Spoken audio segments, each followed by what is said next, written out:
है दोस्तों, super science coaching centre में आपका स्वागत है। तो आज दोस्तों आइए हम सिद्ध करते हैं 1/a बराबर 1/u प्लस 1/v कैसे होता है। ठीक है, यानी कि ये दर्पण यहाँ पर बना है। ये दर्पण कौन सा दर्पण है आप लोग समझते हैं, ये अवतल दर्पण है। ठीक है, तो अवतल दर्पण का जो द्वारक है ये में क्या माने हैं, तो अवतल दर्पण का परावर्तक स्तर है में।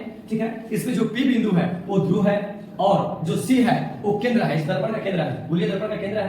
ठीक है, इसमें एक जो है वो फोकस है और फोकस से p की दूरी को हम स्मॉल f यानी कि फोकस दूरी के नाम से जानते हैं। और कोई ये वस्तु जो है, वस्तु कहां रखा गया है, तो AO यानी कि OA कहिए चाहे AO कहिए, ये वस्तु है और इसका प्रतिबिंब कहां बन रहा है, IB पर बन रहा है। तो वहां पर लिखा गया है कि माना कि A में एक अवतल दर्पण है जिसका केंद्र C तथा ध्रुव P है।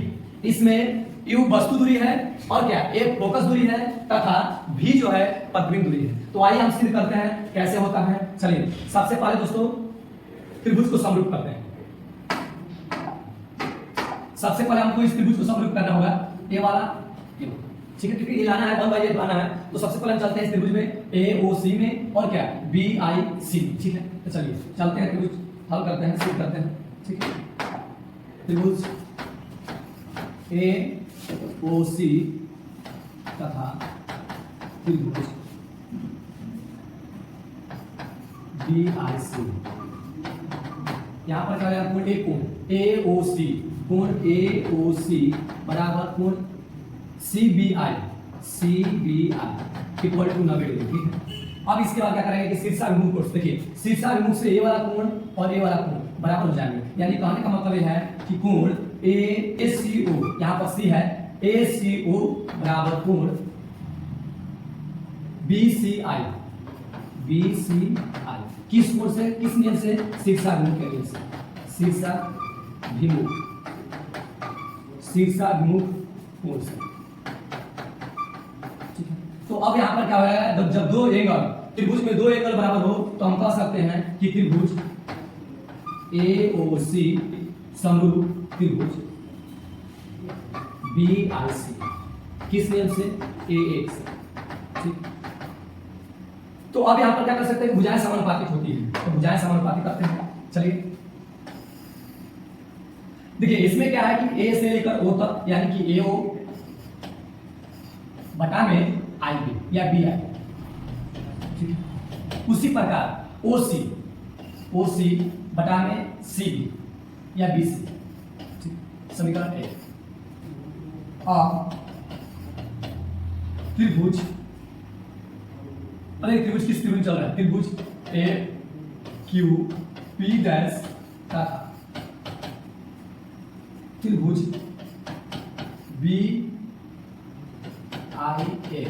में जिस तरीके से एक त्रिभुज को दो कोण से सर्वानुसरण किया, मतलब समरूप किया गया है, उसी तरीके से इन दोनों त्रिभुज को भी समरूप किया जा सकता है। अतः हम कह सकते हैं, यहाँ पर करने की जरूरत नहीं है, यहाँ पर अतः में लिख सकते हैं कि त्रिभुज AQP डैश समरूप त्रिभुज BIA।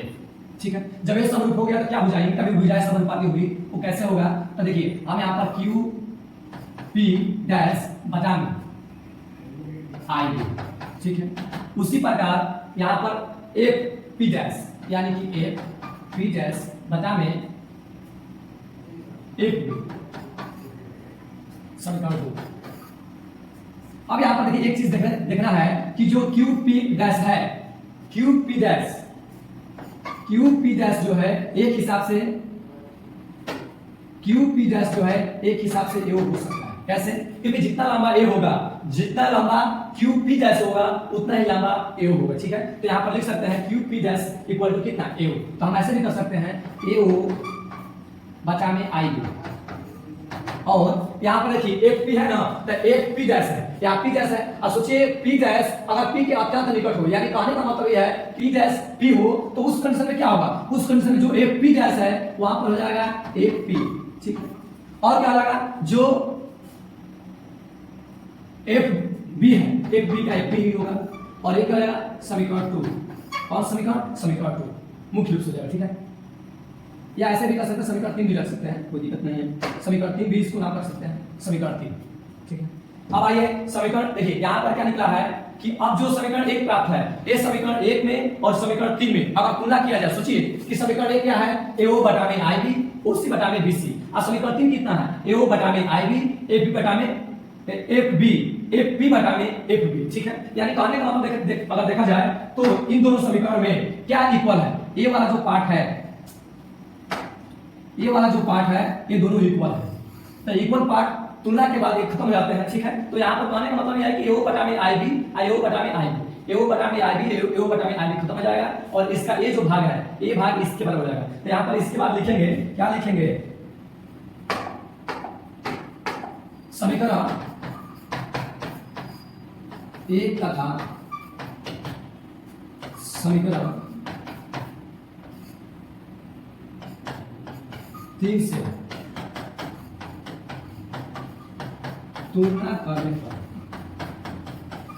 अब समीकरण 1 और समीकरण 3 को जब तुलना किया जाए तो तुलना करने के बाद क्या होगा, OC बटा में BC, और यहां पर क्या होगा, FB, FP बटा में FB, ठीक।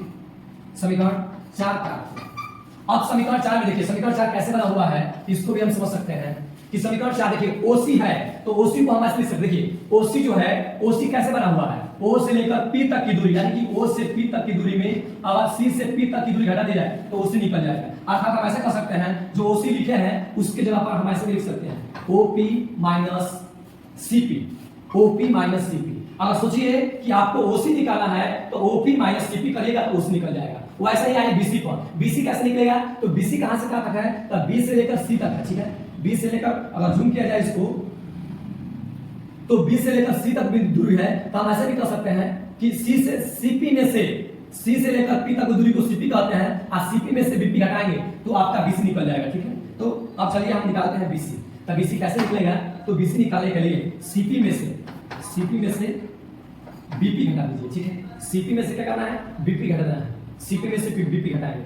उसी प्रकार अब यहाँ पर आएंगे FP क्या है, तो FP को FP छोड़ देंगे क्योंकि F से लेकर P तक की दूरी जो है फोकस दूरी है, इसलिए FP को चेंज नहीं करेंगे। अब FB निकालना होगा, अगर FB सोचे निकालना होगा तो यहाँ से दूरी निकालने के लिए, इस दूरी को निकालने के लिए BP में से अगर FP घटाते हैं, BP में से पूरा में से अगर इतना घटा देते हैं, ठीक है, तो हमको क्या निकल जाएगा, FB निकल जाएगा, ठीक है। तो कैसे निकालेंगे, हम ऐसे कर सकते हैं, क्या कर सकते हैं, तो BP माइनस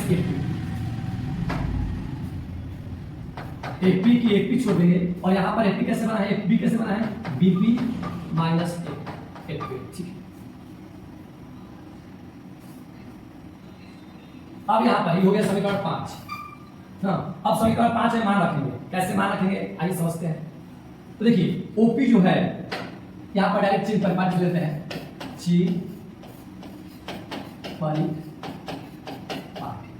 चिन्ह परिपाटी से OP का मतलब क्या होता है, तो OP का मतलब है U अर्थात U जो है वस्तु दूरी है और U का मान माइनस में लगा, U का मतलब क्या हो गया, वस्तु दूरी। अब CP का मान रखना है तो CP जो है R है, हम R को ऐसे भी कर सकते हैं, 2F भी कर सकते हैं, और चूंकि इसका माइनस होता है तो इसमें भी माइनस हो जाएगा, ठीक है। अब मान निकालिए FP का मान निकालना है तो FP जो है वो माइनस F है, ठीक है। अब टोटल मान को यानी कि इन सभी मानों को अब इसमें रखा जाएगा, किसमें रखा जाएगा, समीकरण 5 में, ठीक है। तो यहाँ पर लिख सकते हैं समीकरण 5 में सभी मानों को रखने पर, देखिए OP की जगह पर OP रखेंगे, OP की जगह पर क्या है, माइनस U रखेंगे, ठीक है। पांचवा में देखिए, पांचवा मान रख रहे हैं दोस्तों, पांचवा मान रख रहे हैं, OP का मतलब क्या है, तो OP का मतलब माइनस U, तो OP की जगह माइनस U रख देंगे। अब CP जो है, CP क्या है, तो CP है माइनस 2F, तो यहाँ पर माइनस 2F लिख देंगे, ठीक है। अब नीचे देखिए, नीचे क्या है, CP है तो CP का मतलब माइनस 2F, तो माइनस 2F यहाँ पर भी लिख देंगे ना। अब इसके बाद BP है, तो BP का मतलब यहाँ पर क्या होता है, BP जो है वो U है, U नहीं बल्कि B है, क्या है, B है, और B का मतलब होता है परपेंडिकुलर दूरी। BP का मान लिखा है, BP का मतलब क्या है, माइनस B, और B का मतलब क्या होता है, परपेंडिकुलर दूरी। अब यहाँ पर BP का भी मान रख लीजिए, BP है तो BP का मान माइनस कर रहा है और BP का मान कर रहा है माइनस 3, ठीक है। अब ऐसे देखिए FP का मान क्या है, FP का मान है माइनस, FP का मान है माइनस है तो माइनस F रख देंगे, ठीक है। अब वैसा ही BP का मान है क्या, माइनस U माइनस V है, BP का मान क्या है, माइनस V है, माइनस V रखेंगे। इसके बाद FP का मान है माइनस, FP का मान माइनस 1 है, माइनस 1 रखते हैं, ठीक है। इसको हल किया जाए तो हल करने के बाद क्या होगा, चलिए आइए हल करते हैं।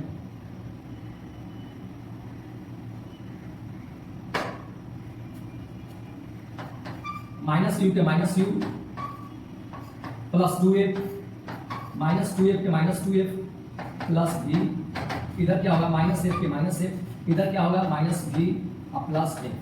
ठीक है, इसको हल किया जाए इसके साथ क्रॉस मल्टीप्लिकेशन होगा, क्रॉस मल्टीप्लिकेशन होगा यानी गुणा होगा तो गुणा करिए minus minus plus u v। ठीक है, माइनस माइनस प्लस हो जाएगा। अब देखिए अब इसका गुणा करिए इसमें माइनस 2f v, फिर अब क्या करेंगे इसका गुणा करिए दोनों में तो माइनस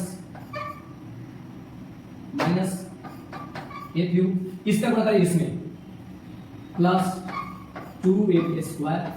अब देखिए अब फिर से गुणा होगा माइनस f का गुणा करिए इसमें क्या हो जाएगा तो प्लस 2f स्क्वायर, इसके गुणा करिए इसमें क्या होगा माइनस f। अब देखिए ये वाला हिस्सा कट जाएगा, कैसे कट जाएगा माइनस हो जाएगा, इधर आएगा माइनस हो जाएगा और खत्म हो जाएगा। ठीक है, अब क्या होगा अब क्या बचेगा तो आपका बच रहा है क्या बचेगा u v के u v minus 2f v का minus 2f v minus f v के माइनस f, यहाँ पर क्या बच रहा है माइनस f v। अब इसको इधर ले जाएंगे, ये दोनों एक कास्ट है, f v इधर भी क्या है f v, तो f v उधर ले जाएंगे तो क्या होगा u v minus f u और फिर क्या होगा minus f v plus 2f v। अब इसको कैलकुलेशन करेंगे तो क्या होगा u v minus f u, इसका क्या होगा f v। अब इसके बाद देखिए यहाँ पर क्या होगा कि हमको प्राप्त हुआ है मतलब एक मान प्राप्त हुआ, इस मान में दोनों साइड में यानी कि इस साइड में भी लेफ्ट हैंड साइड में भी और राइट साइड में भी क्या लेना है, क्या लेकर भाग मारना है तो u f v भाग मारना है, किससे u f v से भाग मारना है। देखिए u v बटा में u f v माइनस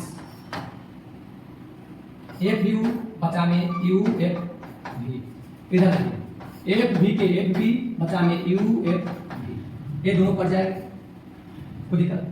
अब देखिए इसमें क्या कटेगा f का f कट जाएगा, u का u कट जाएगा, इधर क्या कर सकता है v कटेगा, u का u कटेगा। ठीक है, तो अब कैलकुलेशन करने के बाद क्या होगा, कैलकुलेशन किया जाएगा, कैलकुलेशन करने के बाद होगा 1 बटा में f माइनस 1 बटा में v बराबर 1 बटा में u बच रहा होगा। ठीक है, अभी माइनस में तो उधर का प्लस हो जाएगा 1 बटा में a बराबर 1 बटा में u प्लस 1 बटा में v,